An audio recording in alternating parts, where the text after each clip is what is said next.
Olá, doutoras, doutores, professor Fábio Cáceres para conduzir este mini curso para todos vocês. Sempre um enorme prazer poder estar aqui contribuindo com o seu aperfeiçoamento profissional, com o seu engrandecimento, por que não dizer assim, como ser humano.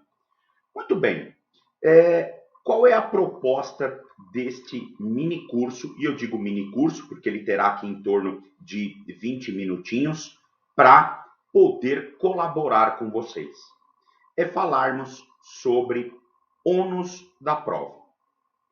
Ah, professor, mas eu gosto muito de processo civil e eu queria estudar outras coisas. Petição inicial, contestação, técnicas de ataque e defesa, reconvenção, recursos, execução, enfim. Não dá para a gente fazer tudo dentro de um curto espaço de tempo.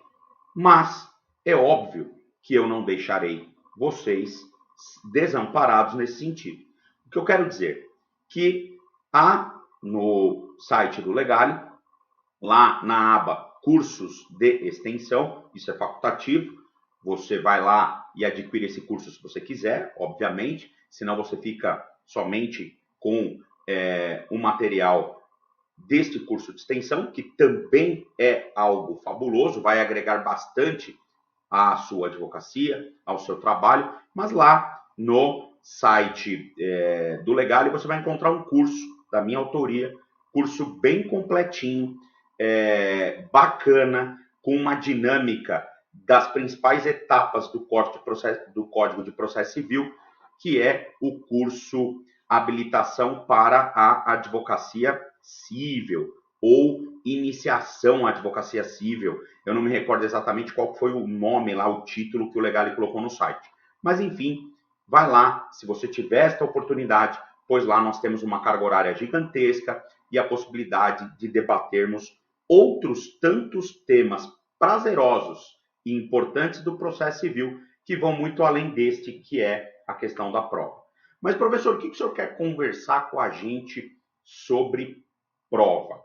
Dentro desses 15, 20 minutos que é a proposta desse curso de hoje, desse mini curso. O que eu quero discutir com vocês é que a prática e o traquejo no exercício da advocacia nos revelam que algumas ideias que nós acabamos por incutir na nossa mente, em virtude exclusivamente do estudo teórico, podem, eu não diria que induzir em erro, mas podem prejudicar uma adequada advocacia. Por que eu estou dizendo isso? Já para questionar aquela velha frase: o ônus da prova cabe a quem alega. Por quê? Porque se essa frase ela for mal interpretada, e aqui eu deixo claro isso, mal interpretada, ela pode induzir em erro. E eu vou demonstrar isso hoje em alguns ensaios. Eu vou dar um exemplo para você. Uma determinada pessoa propõe uma ação de cobrança de uma dívida. Então a pessoa ela é credora de, sei lá, 20 mil reais, e aí ela vai lá e promove uma ação de conhecimento, então ela não está promovendo ação monitória, não está promovendo execução de título extrajudicial, porque ela nem título tem, no exemplo que eu estou dando, tá? Ela precisa construir a prova deste crédito, e aí então ela opta pelo procedimento comum e propõe uma ação de cobrança contra o réu devedor. E aí eu pergunto para vocês, já de largada, de quem é o ônus da prova? Você vai me dizer assim, professor, o ônus é do autor, do credor. Por quê? Porque o ônus é de quem alega. Ele é que foi lá no judiciário provocar o judiciário, ou seja, ele que foi lá alegar que é credor, alegar que o réu é devedor e ele quer, portanto, receber. O ônus é dele. Muito bem. Aí o réu, regularmente citado, se defende. E quando o réu se defende, o réu diz o seguinte: olha, tudo discussão em tese, tá? Isso não é caso real, é só discussão em tese para a gente entender essa dinâmica do ônus da prova. O réu vai lá na contestação e estabelece o seguinte: ó, causa estranheza a propositura dessa ação. Eu nunca peguei 20 mil reais com esse cidadão aí, com o autor, não tenho nada a ver com isso, não sei do que ele está falando e não devo nada. Não sei nem do que ele está falando, eu nunca tive relação jurídica com ele que pudesse justificar esses 20 mil reais aí que ele alega ser credor. Pergunto, nesse caso, de quem é o ônus da prova? Veja, é a mesma ação, hein? Ah, professor, o ônus da prova é do autor, porque ele vai ter que constituir o direito dele e ele que está alegando que é credor, que o réu deve. Ele vai ter que provar tudo isso. Perfeito. Agora, na mesma causa, o mesmo exemplo, só muda o comportamento do réu.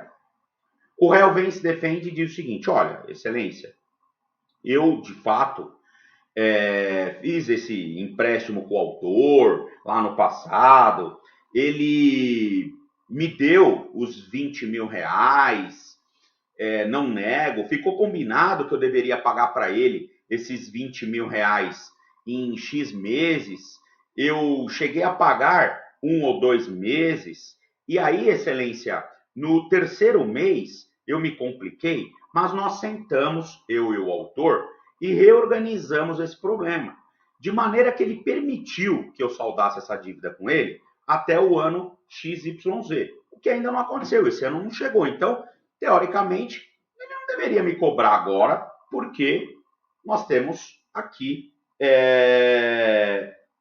essa dinâmica. Pergunto, de quem é o ônus da prova? Ah, professor, o ônus continua sendo do autor. Ele vai ter que provar que não fez nada disso, que o réu está dizendo. Ele vai ter que provar que nunca teve essa negociação com o réu. Ele vai ter que provar que o réu está procrastinando, porque o ônus, professor, repito, é de quem alega. E quem foi lá alegar tudo foi o autor. Pois é, você está redondamente enganado ou enganada, porque neste caso, o ônus é do réu. Mas calma aí, professor. O senhor está falando, então, que houve distribuição, inversão do ônus da prova numa relação particular, que não é relação civil? Não, não houve inversão do ônus. Cuidado. O que eu estou dizendo é que o ônus da prova, mesmo fora das relações de consumo, nem sempre será do autor. Tem situações que o código estabelece que o ônus da prova é do réu. E quem é o código que estabelece isso?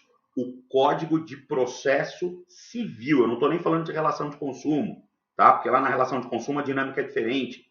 Então, isso não é inverter ônus. Isso é regra de distribuição do ônus. Quando o ônus é do autor, quando o ônus é do réu. E se você não entende ou não compreende a regra de distribuição do ônus da prova, você se enrola na condução de uma causa. Por quê? Porque você não sabe se o ônus é do seu cliente, ou seja, se você vai ter que trabalhar para provar o que você está arguindo, ou se o ônus é do seu adversário.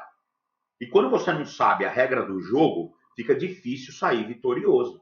Olha como estudar processo civil é fundamental para quem advoga no contencioso, ou seja, para quem advoga no âmbito do litígio, no âmbito das ações judiciais. Porque eu diria que é tão essencial o processo para este advogado quanto o oxigênio é essencial para a funcionalidade do nosso organismo. Faltou oxigênio? Você vai morrer. Não conhece processo? A morte da sua advocacia está anunciada. Então, é isso que a gente tem que tomar cuidado. O Código de Processo Civil, lá no artigo 373, estabelece o seguinte: o ônus da prova incumbe 1. Ao autor, quanto ao fato constitutivo do seu direito. 2. Ao réu, ou seja, o Código de Processo Civil tem regra em que ele determina que o ônus seja do réu.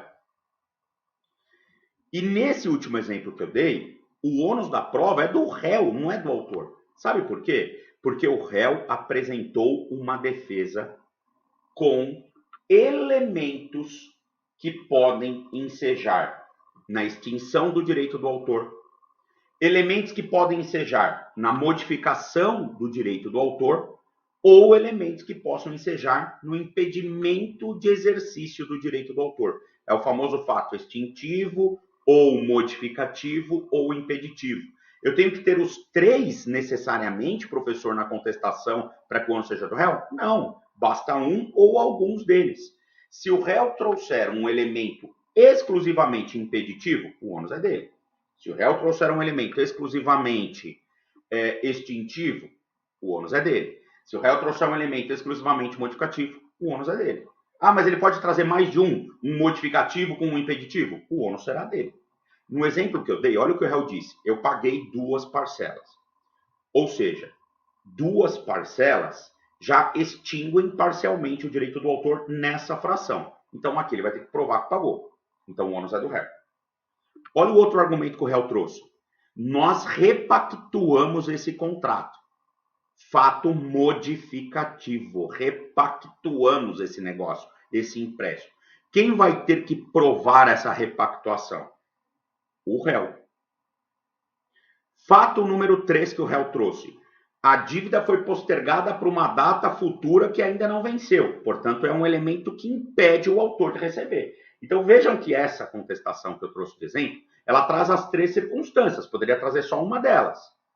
Nesse caso, o ônus da prova é do réu. E olha que curioso. O autor promoveu uma ação de cobrança, estrategicamente pensando na construção de uma prova, porque o ônus era dele, mas de forma surpreendente, o réu atraiu o ônus da prova quando ele apresentou uma defesa meritória indireta. Eu explico tudo isso com mais qualidade nos nossos outros cursos. Mas vejam que ele apresentou uma defesa meritória indireta. Ou seja, o réu, quando ele não nega os fatos articulados na petição inicial, e os fatos da inicial se tornam incontroversos, nesse caso o autor não precisa provar mais nada. Agora o réu é que vai ter que trazer o esforço probatório para demonstrar nesta lide a existência desses elementos que ele arguiu. O fato impeditivo, ou modificativo, ou extintivo do direito do autor. Ah, professor, mas poderia o juiz? Porque a regra é esta, né? O autor prova os elementos constitutivos do seu direito e o réu prova fato modificativo, extintivo e impeditivo do direito do autor. Mas poderia o juiz alterar essa regrinha? Pode. Isso está previsto também no artigo 373, inclusive é uma novidade do Código Civil novo, o Código de Processo Civil, desculpem, novo, tá? Não tinha no Código Antigo, porque antes no Código Antigo, do professor Alfredo Buzaide, lá de 1973, nós tínhamos a distribuição estática do ônus da prova. Então, era pau e pedra. Aqui o ônus é do autor, aqui o ônus é do réu e ponto. O Código de Processo Civil novo, ele permite que o juiz aplique a dinâmica de redistribuição do ônus da prova. Então, o que o juiz poderia fazer aqui? Poderia jogar para o réu provar algo que, em tese, era ônus do autor, ou pedir para o autor provar algo que, em regra, era ônus do réu. Não é o dia a dia da advocacia o juiz aplicar essa carga dinâmica de distribuição do ônus da prova. A regra geral da advocacia é o juiz manter os elementos do inciso 1º quando o ônus é do autor e do 2 quando o ônus é do réu. Em casos extremamente complexos, que se detecta dificuldade probatória por um lado, monopólio de prova do outro, o juiz tem essa flexibilização, legal? Que é a carga dinâmica do ônus da prova. Muito bem, que eu entendo que vem até do direito argentino, essa ideia da distribuição dinâmica do ônus da prova. O direito argentino admite isso, inclusive eu gosto muito de estudar direito argentino, fiz doutorado, né, na Argentina em direito, e lá tem muito essa questão, esse viés já há muito tempo de carga de distribuição de ônus da prova. E aí o Brasil vem e contempla essa dinâmica em 2015 com a promulgação do novo Código de Processo Civil. Legal? Mas existe uma discussão até da origem. Eu particularmente entendo que o direito argentino é que contemplou isso em um primeiro momento. Muito bem. Voltando aqui então a esta circunstância. Olha como é importante você conhecer processo civil. E aí, depois dessas dicas que eu dei, eu descubro uma coisa. Quando que eu terei certeza em um processo de quem é o ônus da prova? Ou quase certeza, né? Porque o juiz depois pode aplicar a carga dinâmica e mudar a regrinha, o que é uma exceção, não é uma regra. Mas, quando que eu sei de quem é o ônus da prova? Depois da contestação. É ou não é? Porque eu posso ter casos em que o ônus da prova, acreditem, será exclusivamente do réu. Agora, imagina um advogado que interpreta de maneira inadequada esse jargão, o ônus é de quem alega. Ele apresenta uma defesa indireta, atrai o ônus da prova, mas ele acha que o ônus é de quem alega, então quem foi lá alegar é o autor, o ônus é do autor. Só que o ônus não é mais do autor. O autor tem um advogado preparado, que conhece o processo civil. E aí o autor vem e diz, bom, eu não preciso provar mais nada. Pela natureza da defesa, eu não tenho que provar nada. Aí chega numa eventual instrução. Aí o juiz diz assim, autor, você tem provas a fazer? O autor, conhecendo a regra de processo, diz, não, excelência, eu não tenho provas a fazer. Aí o advogado do réu, que não conhece regra de processo e que entende que o ônus é de quem alega e que quem foi lá foi o autor, então o ônus é do autor, porque ele interpretou errado esse jargãozinho jurídico, ele diz, se o autor é que tem que provar, diz que não tem prova e ele não provou nada, eu vou ficar bem quietinho porque nós vamos ganhar essa causa. E aí o advogado do réu fala, a gente também não tem prova, se o autor não tem, a gente também não tem. E ainda o advogado lá, no seu interior, diz, eba, ganhamos a causa. E depois ele é surpreendido com a condenação do cliente dele. Por quê? Porque era ele que tinha que ter provado alguma coisa, o advogado do autor foi inteligente ali em não provar nada, porque como houve a atração do ônus da prova pelo réu, o advogado ficou quieto, de maneira inteligente. O advogado do réu não dominava tanto o processo civil quanto o advogado do autor, foi induzido em erro, e aí o resultado é esta tragédia. Então vejam que interessante isso, né? Agora é óbvio que eu vou vender o meu jabá, não vou deixar de vender porque eu sou apaixonado por processo civil. Quer aprender processo civil de verdade, com dicas, sempre trazendo situações práticas, como fiz agora nesse mini curso. Quer entender a questão da distribuição na relação de consumo, que tem gente que entende que é automático e não é, eu vou explicar depois por quê. Enfim, quer aperfeiçoar o seu processo civil? Eu tenho 2 produtos comercializados no Legale que eu quero anunciar aqui para vocês. Vocês fazem se vocês quiserem, óbvio. O primeiro deles é a pós-graduação de Processo Civil e Direito Civil, que inclusive é por mim coordenada. Eu estou à frente da coordenação dessa pós. É uma pós de enorme sucesso no Legale, uma das mais comercializadas dentro da instituição e, para mim, é um motivo de enorme carinho estar à frente da coordenação desse curso. Se você quer se especializar nesta área importantíssima, fica aqui o meu convite para você. Professor, mas eu quero fazer um investimento menor e num espaço de tempo também menor, porque eu não tenho como me dedicar 1 ano para uma pós-graduação, etc. e tal. O curso de extensão, ele é menor, mais conciso, porém também traz informações importantes, que é o curso de extensão para iniciação à advocacia civil ou habilitação para advocacia civil. Está lá na aba do Legale, cursos de extensão. É isso.